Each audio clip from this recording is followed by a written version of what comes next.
A Revolução Cognitiva. 1. Um animal insignificante. Há cerca de 13,5 bilhões de anos, a matéria, a energia, o tempo e o espaço surgiram naquilo que é conhecido como Big Bang. A história dessas características fundamentais do nosso universo é denominada física.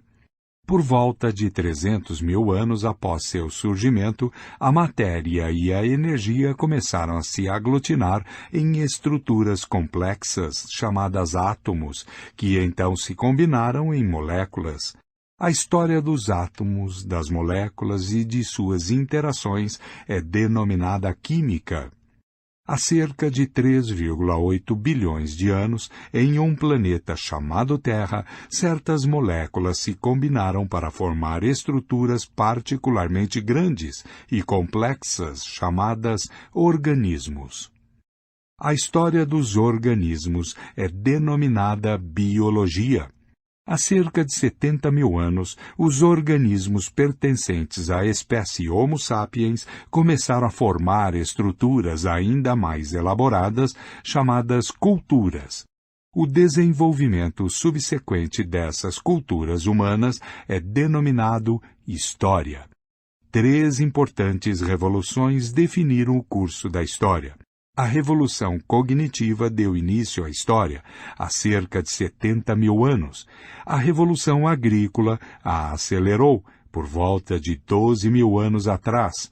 A Revolução Científica, que começou há apenas 500 anos, pode muito bem colocar um fim à história e dar início a algo completamente diferente. Este livro conta como essas 3 revoluções afetaram os seres humanos e os demais organismos. Muito antes de haver história, já havia seres humanos. Animais bastante similares aos humanos modernos surgiram por volta de 2,5 milhões de anos atrás. Mas, por incontáveis gerações, eles não se destacaram da miríade de outros organismos com os quais partilhavam seu habitat. Em um passeio pela África Oriental, de 2 milhões de anos atrás, você poderia muito bem observar certas características humanas familiares. Mães ansiosas acariciando seus bebês e bandos de crianças despreocupadas brincando na lama. Jovens temperamentais rebelando-se contra as regras da sociedade e idosos cansados que só queriam ficar em paz. Machos orgulhosos tentando impressionar as beldades locais e velhas matriarcas sábias que já tinham visto de tudo. Esses humanos arcaicos amavam, brincavam, formavam laços fortes de amizade e competiam por status e poder. Mas uns chimpanzés, os babuínos e os elefantes também. Não havia nada de especial nos humanos. Ninguém, muito menos eles próprios, tinha qualquer suspeita de que seus descendentes um dia viajariam à Lua, dividiriam o átomo, mapeariam o código genético e escreveriam livros de história. A coisa mais importante a saber acerca dos humanos pré-históricos é que eles eram animais insignificantes, cujo impacto sobre o ambiente não era maior que o de gorilas, vagalumes ou águas-vivas. Os biólogos classificam os organismos em espécies. Consideram que os animais pertencem a uma mesma espécie se eles tendem a acasalar uns com os outros, gerando descendentes férteis. Cavalos e jumentos têm um ancestral recente em comum e partilham muitos traços físicos, mas demonstram pouco interesse sexual uns pelos outros. Acasalam entre si se forem induzidos a isso. Entretanto, seus descendentes, chamados mulas, são estéreis.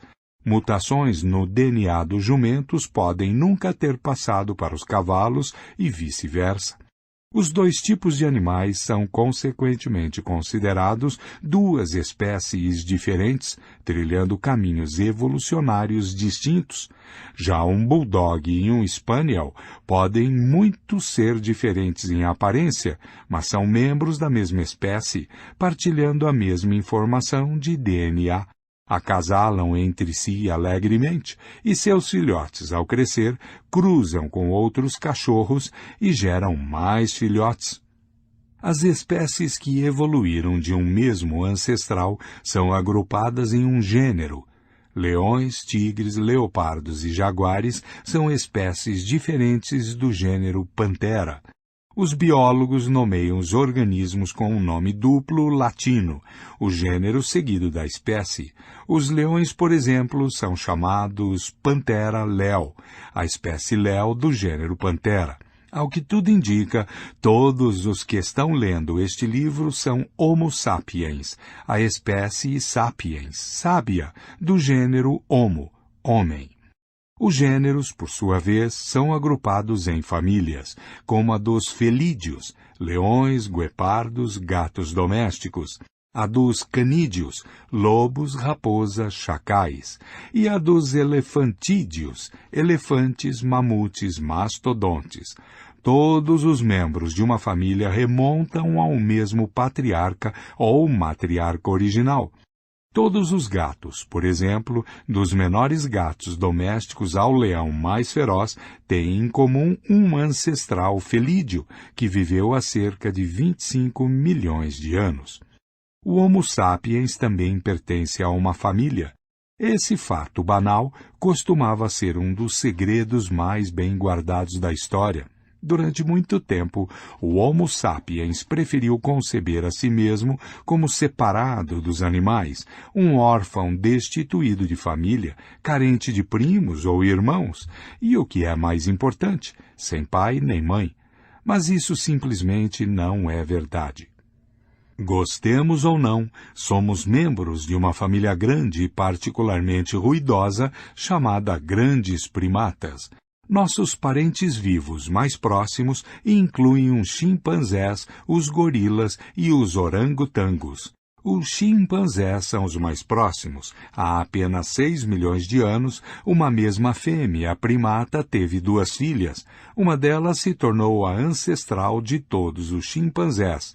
A outra é nossa avó.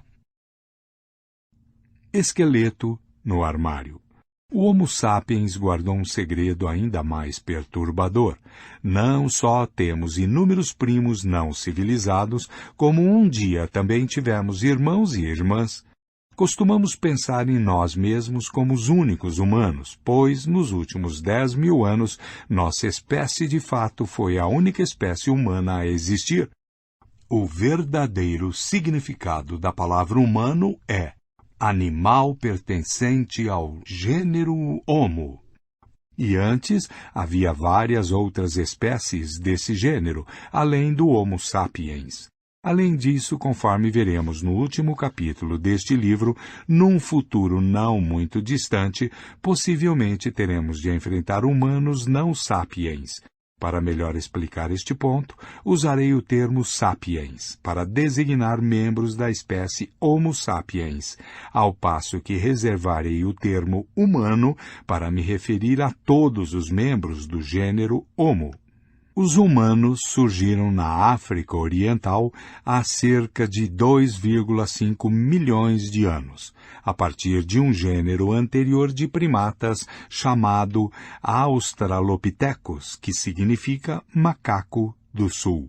Por volta de 2 milhões de anos atrás, alguns desses homens e mulheres arcaicos deixaram sua terra natal para se aventurar e se assentar em vastas áreas da África do Norte, da Europa e da Ásia. Como a sobrevivência nas florestas nevadas do norte da Europa requeria características diferentes das necessárias à sobrevivência nas florestas úmidas da Indonésia, as populações humanas evoluíram em direções diferentes. O resultado foram várias espécies distintas, a cada uma das quais os cientistas atribuíram um nome latino pomposo. 2. Nossos irmãos, de acordo com reconstruções especulativas, da esquerda para a direita, Homo rudolfensis, África Oriental, Homo erectus, Ásia Oriental, e Homo neanderthalensis, Europa e Ásia Ocidental. Todos são humanos. Os humanos na Europa e na Ásia Ocidental deram origem ao Homo neanderthalensis, homem do Vale do Neander, popularmente conhecidos como Neandertais. Os Neandertais mais robustos e mais musculosos do que nós, sapiens, estavam bem adaptados ao clima frio da Eurásia Ocidental da Era do Gelo. As regiões mais ocidentais da Ásia foram povoadas pelo Homo erectus, homem ereto, que sobreviveu na região por quase 1,5 milhão de anos, sendo a espécie humana de maior duração. Esse recorde dificilmente será quebrado, mesmo por nossa própria espécie. É questionável se o Homo sapiens ainda existirá daqui a 1000 anos, de modo que 2 milhões de anos certamente está fora do nosso alcance. Na ilha de Java, na Indonésia, viveu o Homo soelensis, homem do Vale do Solo, que estava adaptado para a vida nos trópicos. Em outra ilha indonésia, a pequena Ilha de Flores, humanos arcaicos passaram por um processo que levou ao nanismo. Os humanos chegaram pela primeira vez à Ilha de Flores quando o nível do mar estava excepcionalmente baixo, facilitando o acesso à ilha a partir do continente. Quando o nível do mar voltou a subir, algumas pessoas ficaram presas na ilha, que era pobre em recursos. As pessoas grandes que necessitavam muita comida morriam primeiro. Os indivíduos menores tinham muito mais chances de sobrevivência. Com o passar das gerações, as pessoas de Flores se tornaram anãs. Essa espécie única, conhecida pelos cientistas como Homo floresiensis, chegava a uma altura máxima de apenas 1 metro e pesava não mais de 25 quilos. Ainda assim, era capaz de produzir ferramentas de pedra e ocasionalmente conseguia abater alguns dos elefantes da ilha. Embora, a bem da verdade, os elefantes também fossem uma espécie diminuta. Em 2010, outro irmão perdido foi resgatado do esquecimento quando cientistas escavando a caverna de Denisova, na Sibéria, descobriram um osso de dedo fossilizado. A análise genética comprovou que o dedo pertencia a uma espécie humana até então desconhecida, que foi denominada Homo denisova. Sabe-se lá quantos de nossos parentes perdidos estão esperando para ser descobertos em outras cavernas, em outras ilhas e em outros climas. Enquanto esses humanos evoluíam na Europa e na Ásia, a evolução na África Oriental não parou. O berço da humanidade continuou a nutrir numerosas espécies novas, como o Homo rudolfensis, homem do lago Rudolf, o Homo ergaster, homem trabalhador, e finalmente nossa própria espécie, que sem modéstia alguma denominamos Homo sapiens, homem sábio. Alguns membros de algumas dessas espécies eram gigantes e outros diminutos. Alguns eram caçadores destemidos e outros dóceis coletores de plantas. Alguns viviam em uma única ilha, ao passo que muitos perambulavam por continentes. Mas todos pertenciam ao gênero Homo. Eram seres humanos. É uma falácia comum conceber essas espécies como dispostas em uma linha reta de descendência, com os ergaster dando origem aos erectus, os erectus dando origem aos neandertais e os neandertais dando origem a nós.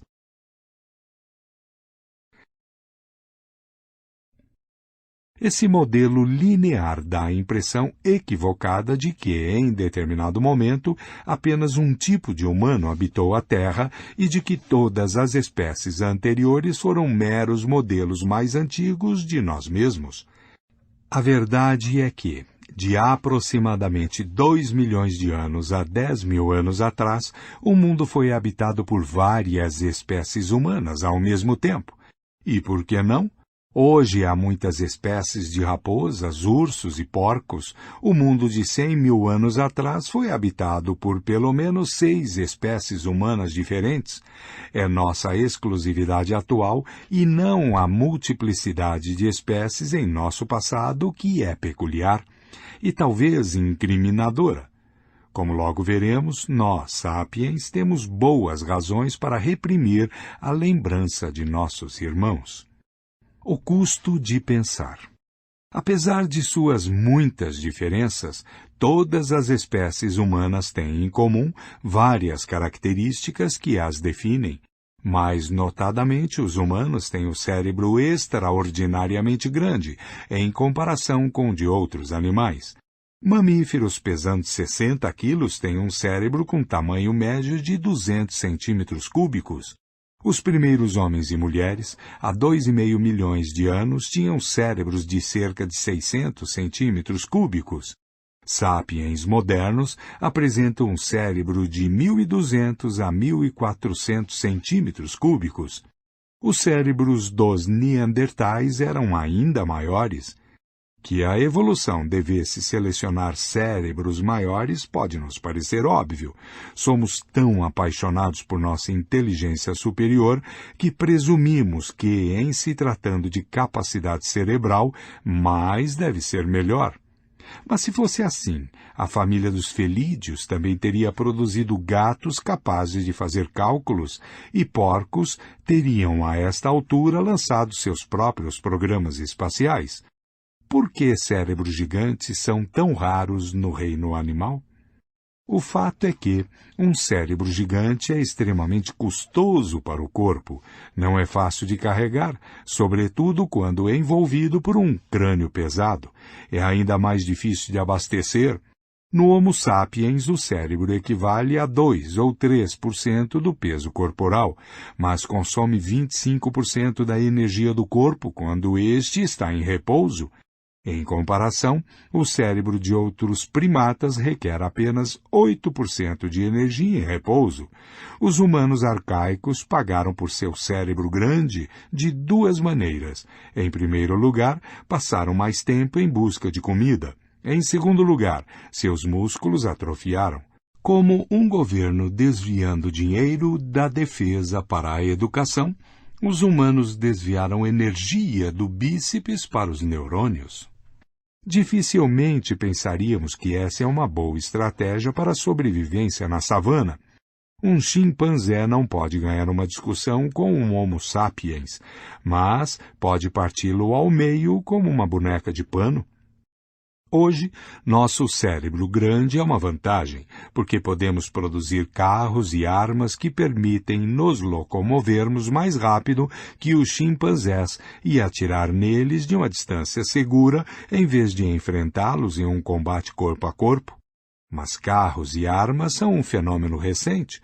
Por mais de 2 milhões de anos, as redes neurais dos humanos continuaram se expandindo, mas, com exceção de algumas facas de sílex e varetas pontiagudas, os humanos tiraram muito pouco proveito disso. Então, o que impulsionou a evolução do enorme cérebro humano durante esses 2 milhões de anos? Francamente, nós não sabemos. Outro traço humano singular é que andamos eretos sobre duas pernas. Ao ficar eretos, é mais fácil esquadrinhar a savana à procura de animais de caça ou de inimigos, e os braços, desnecessários para a locomoção, são liberados para outros propósitos, como atirar pedras ou sinalizar. Quanto mais coisas essas mãos eram capazes de fazer, mais sucesso tinham os indivíduos, de modo que a pressão evolutiva trouxe uma concentração cada vez maior de nervos e músculos bem ajustados nas palmas e nos dedos. Em consequência, os humanos podem realizar tarefas complexas com as mãos. Em particular, podem produzir e usar ferramentas sofisticadas. Os primeiros indícios de produção de ferramentas datam de aproximadamente 2,5 milhões de anos atrás, e a manufatura e o uso de ferramentas são os critérios pelos quais os arqueólogos reconhecem humanos antigos. Mas caminhar com a coluna ereta tem lá suas desvantagens. O esqueleto de nossos ancestrais primatas se desenvolveu durante milhões de anos para sustentar uma criatura que andava de 4 e tinha uma cabeça relativamente pequena. Adaptar-se a uma posição ereta foi um grande desafio, sobretudo quando a estrutura precisou sustentar um crânio extra grande. A humanidade pagou por sua visão elevada e suas mãos habilidosas com dores nas costas e rigidez no pescoço. As mulheres pagaram ainda mais. O andar ereto exigia quadris mais estreitos, constringindo o canal do parto. E isso justamente quando a cabeça dos bebês se tornava cada vez maior. A morte durante o parto se tornou uma grande preocupação para as fêmeas humanas, as mulheres que davam à luz mais cedo, quando o cérebro e a cabeça do bebê ainda eram relativamente pequenos e maleáveis, se saíam melhor e sobreviviam para ter mais filhos. Em consequência, a seleção natural favoreceu nascimentos precoces. E, de fato, em comparação com outros animais, os humanos nascem prematuramente, quando muitos de seus sistemas vitais ainda estão subdesenvolvidos. Um potro pode trotar logo após o nascimento. Um gatinho deixa a mãe para buscar alimento por conta própria com poucas semanas de vida. Os bebês humanos são indefesos e durante muitos anos dependem dos mais velhos para sustento, proteção e educação. Esse fato contribuiu enormemente para as extraordinárias habilidades sociais da humanidade e, ao mesmo tempo, para seus peculiares problemas sociais. Mães solitárias dificilmente conseguiam obter comida suficiente para sua prole e para si mesmas, tendo crianças necessitadas sob seus cuidados. Criar filhos requeria ajuda constante de outros membros da família e de vizinhos. É necessária uma tribo para criar um ser humano. A evolução, assim, favoreceu aqueles capazes de formar fortes laços sociais. Além disso, como os humanos nascem subdesenvolvidos, eles podem ser educados e socializados em medida muito maior do que qualquer outro animal. A maioria dos mamíferos sai do útero como cerâmica vidrada saindo de um forno. Qualquer tentativa de moldá-los novamente apenas irá rachá-los ou quebrá-los. Os humanos saem do útero como vidro derretido saindo de uma fornalha. Podem ser retorcidos, esticados e moldados com surpreendente liberdade. É por isso que hoje podemos educar nossos filhos para serem cristãos ou budistas, capitalistas ou socialistas, belicosos ou pacifistas. Presumimos que um cérebro grande, o uso de ferramentas, uma capacidade superior de aprender e estruturas sociais complexas são vantagens enormes. Parece óbvio que esses atributos tornaram a humanidade o animal mais poderoso da Terra. Mas os humanos desfrutaram de todas essas vantagens por 2 milhões de anos, durante os quais continuaram sendo criaturas fracas e marginais. Assim, humanos que viveram há 1 milhão de anos, apesar de seus cérebros grandes e ferramentas de pedra afiadas, viviam com medo constante de predadores, raramente caçavam animais grandes e subsistiam principalmente coletando plantas, pegando insetos, capturando animais pequenos e comendo a carniça deixada por outros carnívoros mais fortes. Um dos usos mais comuns das primeiras ferramentas de pedra foi abrir ossos para chegar até o tutano. Alguns pesquisadores acreditam que esse foi nosso nicho original.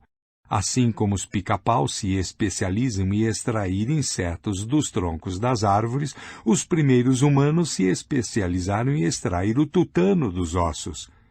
Por que o tutano? Bem, suponhamos que você esteja observando um bando de leões abater e devorar uma girafa. Você espera pacientemente até eles terminarem. Mas ainda não é a sua vez, porque primeiro as hienas e os chacais, e você não ousa se meter com eles, reviram as sobras. Só então você e seu bando ousam se aproximar da carcaça, olhando com cuidado à sua volta e explorar o único tecido comestível que restou. Isso é essencial para entender nossa história e nossa psicologia. A posição do gênero Homo na cadeia alimentar era, até muito pouco tempo atrás, solidamente intermediária.